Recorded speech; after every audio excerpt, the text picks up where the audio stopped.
নমস্কাৰ আপোনালোক সকলোকে মোৰ ইউটিউব চেনেল আসাম এক্সাম কৰ্ণাৰলৈ স্বাগতম জনাইছোঁ। Dibrugarh university BEd common entrance টেষ্টৰ যি নটিফিকেশ্যন আছিলে সেয়া ইতিমধ্যে আউট হৈছে। গতিকে 2026 বৰ্ষৰ যি এণ্ট্ৰেন্স আছে সেয়া দিবৰ কাৰণে কি লাগিব সেই বিষয়ে জনাম আপোনালোকক। অনলাইন আবেদন কেতিয়াৰ পৰা সেই বিষয়ে জনাম, লগতে ফিজ কিমান বা এক্সাম চেণ্টাৰ ক'ত আছে সকলো জনাম। গতিকে ভিডিঅ'টো প্ৰথমৰ পৰা শেষলৈকে চাব বুলি আশা ৰাখিছোঁ। বিএড কমন এণ্ট্ৰেন্স টেষ্টৰ যি এক্সাম আছে সেই এক্সাম 4 জুলাই দিনা অনুষ্ঠিত কৰিব বুলি উল্লেখ কৰিছে। শনিবাৰে পাতিব বুলি ইয়াত উল্লেখ কৰিছে যে 2A BEd programme under Dibrugarh university schedule 2B held 4 July অৰ্থাৎ 4 জুলাই তাৰিখে আপোনালোকৰ বিএড কমন এণ্ট্ৰেন্স টেষ্টটো অনুষ্ঠিত হ'ব। ইয়াত আপোনালোকৰ যি এলিজিবিলিটি ক্ৰাইটেৰিয়া আছে সেয়া কৈছে যে 50% aggregate bachelor degree in master degree social science humanities আৰু bachelor degree engineering technology Dibrugarh university or any other university recognise by Dibrugarh university with specialisation science and mathematics with 55 marks.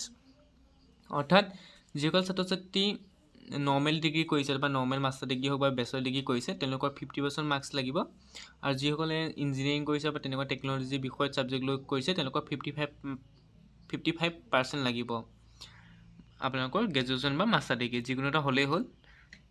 তাৰপিছত এইটো আপোনালোক উল্লেখ কৰিছে। তাৰপিছত আপোনালোকৰ ৰিজাৰ্ভেশ্যনটো থাকিবই, ৰিজাৰ্ভেশ্যন সকলো ক্ষেত্ৰত থাকিব। গভৰ্ণমেণ্টৰ যি ৰিজাৰ্ভেশ্যন আছে সেয়া থাকিব, আৰু ৰিলেক্সেশ্যন দিয়া হ'ব SC ST OBC MOBC PWD কেণ্ডিডেটক 5% relaxation দিয়া হ'ব। অৰ্থাৎ যদি 50 জেনেৰেলৰ কাৰণে হয় 50%টো আপোনালোকৰ জেনেৰেলৰ কাৰণে, কিন্তু 45 হ'লে আপোনালোকে হৈ যাব। 45 যিসকল আছে SC ST OBC MOBC PWD তেওঁলোকৰ যদি 45 আছে তেন্তে আপোনালোকে এই এক্সাম দিব পাৰিব। অৰ্থাৎ 45% মাৰ্কছ হ'লে হ'ব, বেচেলৰ ডিগ্ৰীতে হওক বা মাষ্টাৰ ডিগ্ৰীতে হওক যিকোনো এটা হ'লেই হ'ল। ইয়াত আপোনালোকে উল্লেখ কৰিছে। তাৰপিছত অনলাইন আবেদন আপোনালোকৰ 5 তাৰিখৰ পৰা অনুষ্ঠিত হ'ব।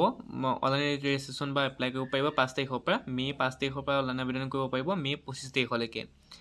মে' 5 তাৰিখৰ পৰা মে' 25 তাৰিখৰ অৰ্থাৎ 20 দিন সময় দিছে। 20 দিনত আপোনালোকে অনলাইন আবেদন কৰিব পাৰিব। মে' 5 তাৰিখৰ পৰা অনলাইন আবেদন আৰম্ভ হৈ যাব। কেনেকৈ অনলাইন আবেদন কৰে সেইটো বিষয়ে মই আপোনালোকক দেখুৱাই দিম পিছত। যি অনলাইন পে'মেণ্ট আছে 1050 টকা 1050 ৰুপিজ হয় আপোনালোকৰ এইবুলি পে'মেণ্ট। 1050 টকা আপোনালোকে পে'মেণ্ট কৰিব লাগিব অনলাইন কৰাৰ সময়ত।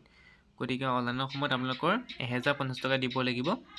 ডকুমেণ্ট মোৰ মতে আপোনালোকৰ পাছপোৰ্ট চাইজ ফটো আৰু ছিগনেচাৰ বিচাৰিব, বেলেগ ডকুমেণ্ট তাত আপলোড কৰিবলগীয়া নাহে। গতিকে আপোনালোকে যি আপোনালোকৰ ফটো আছে পাছপোৰ্ট চাইজ ফটো আৰু ছিগনেচাৰ দুটা আপলোড কৰিলে হৈ যাব।